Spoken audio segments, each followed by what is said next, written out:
दिल्ली के पूर्व deputy CM Manish Sisodia 17 महीने बाद जेल से आए बाहर। हनुमान मंदिर पहुंचे सिसोदिया। और वहीं सिसोदिया थोड़ी देर में राजघाट जाएंगे। आम आदमी पार्टी दफ्तर में भी जाएंगे, दौरा करेंगे। मनीष सिसोदिया के बाहर आने पर कार्यकर्ताओं ने जश्न मनाया।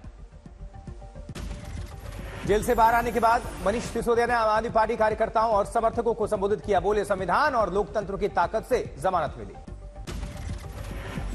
सिसोदिया की रिहाई के बाद कार्यकर्ताओं ने केजरीवाल के समर्थन में नारेबाजी की। सिसोदिया ने भी कहा, यही ताकत हमारे नेता अरविंद केजरीवाल को भी जेल से रिहा कराएगी। प्रधानमंत्री मोदी आज केरल के वायनाड का दौरा करेंगे। लैंडस्लाइड से तबाह हुए इलाकों का हवाई सर्वेक्षण करेंगे पीएम। प्रधानमंत्री मोदी राहत और पुनर्विकास कार्यों की समीक्षा करेंगे और हादसे में जीवित बचे लोगों से बातचीत करेंगे।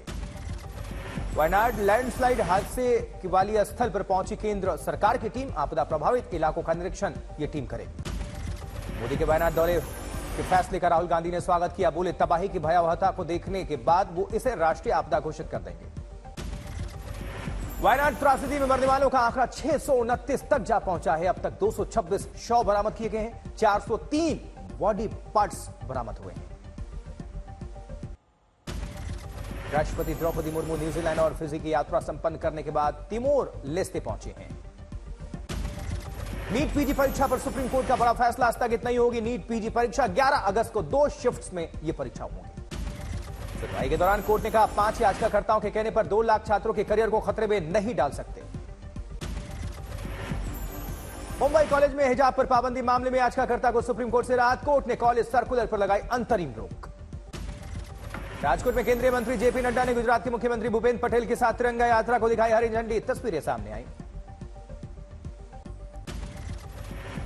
एससी एसटी आरक्षण में क्रीमी लेयर पर केंद्र सरकार ने साफ किया रुख। कहा, बीआर अंबेडकर के संविधान में इसका प्रावधान नहीं। सूचना एवं प्रसारण मंत्री अश्विनी वैष्णव ने फैसले को बताया मंत्रिमंडल का यह सुविचारित दृष्टिकोण। बोले, एनडीए सरकार संविधान के प्रावधानों के प्रति प्रतिबद्ध। कर्नाटक के मुख्यमंत्री सिद्धारमैया ने मैसूर चलो मार्च की निंदा की। बोले, बीजेपी जेडीएस को मेरा इस्तीफा मांगने का अधिकार नहीं। जबकि जम्मू दौरे पर गए chief election commissioner Rajiv Kumar का विधानसभा चुनाव को लेकर बड़ा बयान। बोले, कोई भी आंतरिक या बाहरी ताकत विधानसभा चुनाव कराने से रोक नहीं सकती। जम्मू में एक संवाददाता सम्मेलन को संबोधित करते हुए सीईसी राजीव कुमार ने कहा, हम जल्द से जल्द चुनाव कराने के लिए प्रतिबद्ध हैं। हमारी सेना और प्रशासन रास्ते में आने वाली किसी भी स्थिति से निपटने में सक्षम। प्रधानमंत्री मोदी की अध्यक्षता में हुई कैबिनेट मीटिंग। केंद्रीय मंत्रिमंडल ने कई बड़ी योजनाओं की घोषणा की है। कैबिनेट ने प्रधानमंत्री आवास योजना शहरी 2.0 को मंजूरी दी है और इस योजना के तहत 3,60,000 करोड़ रुपए की लागत से 3 करोड़ नए आवास बनाए जाएंगे। प्रधानमंत्री आवास योजना के तहत 2 करोड़ घर ग्रामीण इलाकों में और 1 करोड़ घर शहरी इलाके में होंगे। साथ ही 5 सालों में 1 लाख शहरी गरीब और मध्यम वर्गीय परिवारों को वित्तीय सहायता दी जाएगी। वही कैबिनेट ने भारतीय रेलवे में 8 नई लाइन परियोजनाओं को मंजूरी दी है। परियोजनाओं की कुल अनुमानित लागत लगभग 24,657 करोड़ रुपए है। ये परियोजनाएं मल्टी मॉडल कनेक्टिविटी के लिए पीएम गति शक्ति राष्ट्रीय मास्टर प्लान का हिस्सा है। भारतीय रेलवे के मौजूदा नेटवर्क को 900 किलोमीटर तक बढ़ाएंगे। महाराष्ट्र में आगामी विधानसभा चुनाव को लेकर सियासी उठापटक। फिर से विपक्षी गठबंधन महाविकास आघाड़ी के लिए सीएम पद के लिए चेहरे को लेकर तकरार शुरू हो चुकी है। उद्धव बनाम सीएम को लेकर घटक दलों में खींचतान। शिवसेना यूबीटी प्रवक्ता संजय राउत ने कहा, बिना मुख्यमंत्री पद का चेहरा घोषित किए चुनाव में उतरना घातक होगा। जबकि कांग्रेस नेता पृथ्वीराज चौहान ने साफ की तस्वीर। बोले, जब हम चुनाव में उतरते हैं तो किसी का चेहरा पेश करके नहीं उतरते। एनसीपी शरद गुट के प्रदेश अध्यक्ष जयंत पाटिल सीएम चेहरे को लेकर उन्होंने कोई जवाब नहीं दिया। बोले, पहले बीजेपी नीत गठबंधन महायुति से पूछिए कि उनका मुख्यमंत्री पद का चेहरा कौन है। वक्फ संशोधन विधेयक के लिए जेपीसी गठित। ओवैसी समेत लोकसभा के 21 सांसदों को मिली जगह। राज्यसभा के 10 सदस्य इसमें शामिल हैं। वक्फ बिल पर जेपीसी के लिए कांग्रेस के दिए नामों पर स्पीकर ने लगाई मुहर। लोकसभा से गौरव गोगोई, मोहम्मद जावेद, इमरान मसूद और राज्यसभा से नासिर हुसैन का नाम दिया था। बीजेपी से राज्यसभा सांसद ब्रिजलाल, मेघा कुलकर्णी, गुलाम अली और डॉक्टर राधा मोहन अग्रवाल के नाम शामिल हैं। वहीं टीएमसी से मोहम्मद नदीम हक और आम आदमी पार्टी से संजय सिंह का नाम है। मुस्लिम सांसदों ने केंद्रीय अल्पसंख्यक मंत्री से मुलाकात की। वक्फ संशोधन विधेयक के लिए दिया धन्यवाद। वक्फ बिल पर सियासी घमासान के बीच बिहार में मंदिर मठों पर नया आदेश। चल अचल संपत्तियों का देना होगा लेखा जोखा, रजिस्ट्रेशन कराना होगा जरूरी। ओडिशा में आईएनएस चिल्का पर अग्निवीरों के चौथे बैच की पासिंग आउट परेड। इस समारोह में 216 महिला अग्निवीरों समेत करीब 1400 अग्निवीर शामिल हुए। कोयम्बटूर में सीएम स्टालिन ने रफ्तार की सौगात दी, 3 किलोमीटर लंबी फ्लाईओवर का शुभारंभ। जबकि मध्य प्रदेश के मुख्यमंत्री मोहन यादव ने तकनीकी शिक्षा, कौशल विकास एवं रोजगार विभाग के अधिकारियों के साथ बैठक की। बैठक के दौरान सीएम ने दिए जरूरी दिशा निर्देश। आज तक हिंदी विवाद प्रतियोगिता में दिल्ली के वसंत वैली स्कूल ने विजेता बनकर लगाई जीत की हैट्रिक। ग्वालियर के सिंधिया स्कूल को मिली उप विजेता की ट्रॉफी।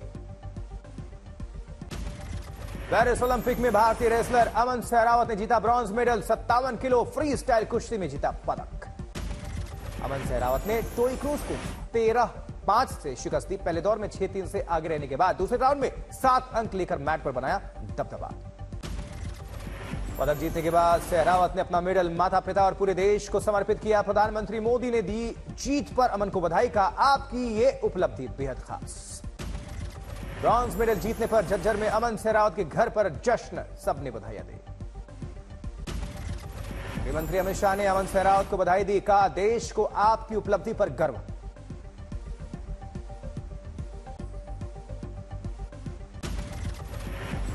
वहीं रितिका हुड्डा से कुश्ती के मैट पर मेडल की आस है। आज दोपहर 2:30 बजे रितिका हुड्डा का मुकाबला है। रितिका महिला free style 76 kilogram pre quarter final में हंगरी की नागी बर्नाडेट से भिड़ेंगी।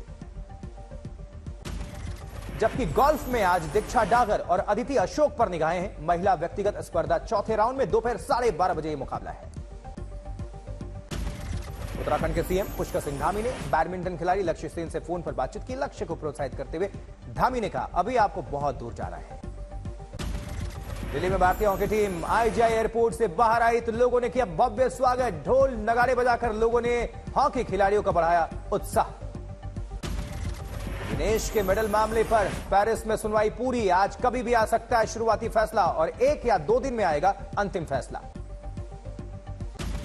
सीएएस ने पहले कहा था कि विनेश की अपील पर फैसला पेरिस ओलंपिक की समाप्ति से पहले सुनाया जाएगा। ओलंपिक गेम्स का समापन 11 अगस्त को है।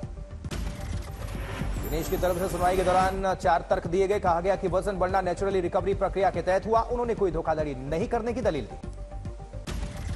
जबकि भारतीय ओलंपिक संघ ने court of arbitration for sport यानी कि सीएएस के एडहॉक डिवीजन में दायर विनेश के आवेदन के संबंध में पॉजिटिव फैसले की उम्मीद जताई है।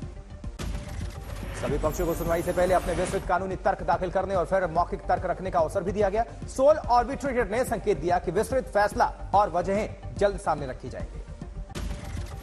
उधर उत्तराखंड में चमोली बद्रीनाथ नेशनल हाईवे पर बारिश के बाद हुआ भारी भूस्खलन। कई रास्ते बंद होने से लोग काफी परेशान, लगा लंबा जाम।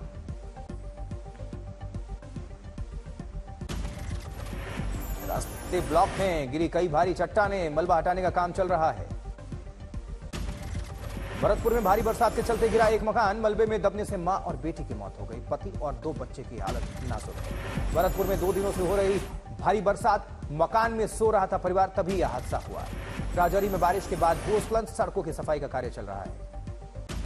नौगछिया में स्कूल की छत पर गिरी आकाशीय बिजली, स्कूल की छत में छेद हो गया। आकाशीय बिजली के प्रकोप से बाल बाल बचे प्रधानाध्यापक, कमरा मलबे और बारिश के पानी से भर चुका है। नोएडा में बारिश के बाद बढ़ी लोगों की परेशानी, निचले इलाकों में घुटनों तक पानी। देहरादून में लगातार जारी है बारिश का दौर। भारी बारिश के बाद शहर के कई हिस्से जलमग्न हैं। महाराष्ट्र के बीड में हजारों हेक्टेयर खेतों में लगी सोयाबीन की फसल बारिश से काफी खराब, किसान परेशान। नोएडा में हुई झमाझम बारिश, सड़कों पर हुआ जलभराव, लोकल फॉल्ट से बिजली सप्लाई बाधित, यातायात जाम रहा। धौलपुर में उफान पर चल रही पार्वती नदी, कई गांवों का आवागमन बंद हुआ। जबकि धौलपुर में बारिश से आफत, कहीं सड़क धंसी तो कहीं स्कूल में पानी भर गया। बिहार के मुजफ्फरपुर में भारी बारिश के कारण बाढ़ जैसे हालात हैं, लोगों की मुश्किलें बढ़ गई। दक्षिण पूर्वी दिल्ली में कुछ देर की बारिश के कारण जलभराव की स्थिति जैसा कि हर साल हर बार देखने को मिलता है। सड़क पर रेंगती हुई नजर आई गाड़ियां। अलवर के नंद नालेश्वर झरना देखने आए 300 से ज्यादा लोग तेज बहाव में फंसे। रस्सियों के सहारे रेस्क्यू ऑपरेशन, सभी को सुरक्षित बचाया गया। भीषण बारिश के चलते टापू बनी गंगापुर जिले की अग्रवाल कर्मचारी कॉलोनी, सीवरेज ने बढ़ाई लोगों की मुश्किलें। ट्रैक्टर ट्रॉली में बैठकर स्कूली छात्र स्कूल जाने पर मजबूर। दिल्ली एनसीआर में झमाझम बारिश ने बढ़ाई लोगों की परेशानी। जलभराव के कारण लोगों को करना पड़ रहा है मुश्किलों का सामना। खबर बिहार से, जहां बिहार के मुख्यमंत्री नीतीश कुमार ने गंगा नदी के जलस्तर में वृद्धि का निरीक्षण किया। अधिकारियों को जरूरी दिशा निर्देश। लखनऊ में एक ट्रक में अचानक आग लगी। फायर टेंडर्स मौके पर पहुंच गए। कोलकाता में मेडिकल कॉलेज की एक छात्रा का शव बरामद हुआ। मेडिकल कॉलेज में छात्रों ने कैंडल मार्च निकाला। विरोध प्रकट, जबरदस्त रोष छात्रों में, डॉक्टर्स में। इस डॉक्टर की मौत पर टीएमसी सांसद सौगत राय का बयान। कहा, जांच चल रही है, आशा अपराधी पकड़े जाएंगे। इस शर्मनाक घटना से सिर झुक गया है हमारा। बीजेपी नेता अग्निमित्रा मित्रा ने कहा, अग्निमित्रा पॉल ने, शरीर पर जख्म थे बच्ची के, रेप के बाद मारा गया इस बच्ची को। हम चाहते हैं सीबीआई जांच हो इस मामले की। लखनऊ एयरपोर्ट पर सोने की तस्करी करने वाले 2 यात्रियों समेत 6 लोग गिरफ्तार किए गए हैं। 3 किलो सोना जब्त किया गया इनसे। कर्नाटक के कोलार में लव मैरिज करने के कुछ ही घंटों के बाद दूल्हे ने दुल्हन की धारदार हथियार से हत्या कर दी। बाद में खुद की भी जान ले ली इसने। जालौन में स्कूली बच्चों को ले जा रहे एक तेज रफ्तार वैन खाई में पलटी। तस्वीरें सामने आई। अयोध्या में बजरंग दल और वीएचपी के साथ संतों ने विरोध मार्च निकाला। मांगों को लेकर जमकर नारेबाजी। अलीगढ़ में हिंदू संगठन के कार्यकर्ताओं ने किया विरोध प्रदर्शन। तस्वीरें सामने आई। कानपुर में 70 साल के मौलाना 7 साल की मासूम के साथ रेप की कोशिश की इसने। टॉफी दिलाने के बहाने बच्ची को बनाया हवस का शिकार। कटिहार में मालगाड़ी पटरी से नीचे उतरी। रेल परिचालन बाधित। बड़ा रेल हादसा होने से टला। वापी में मानसून के बाद एक सड़क पर 19 साल की छात्रा के रास्ते के गड्ढे से बचने के चक्कर में मौत हो गई। घटना सीसीटीवी में कैद। उधर बलिया में आंखों की रहस्यमयी बीमारी से फैली दहशत। 2 सदस्यों को दिन में नहीं दिखता है तो 2 सदस्य रात में अंधे हो जाते, उनको नजर नहीं आता। बरेली में 9 महिलाओं की हत्या करने वाला साइको किलर गिरफ्तार हुआ। ऑपरेशन तलाश चलाकर आरोपी तक पहुंची पुलिस। जबकि झारखंड के पलामू से 13 लाख का इनामी माओवादी जोनल कमांडर सीताराम राजवर गिरफ्तार हुआ है। झारखंड और बिहार मिलाकर उस पर कुल 51 मामले दर्ज।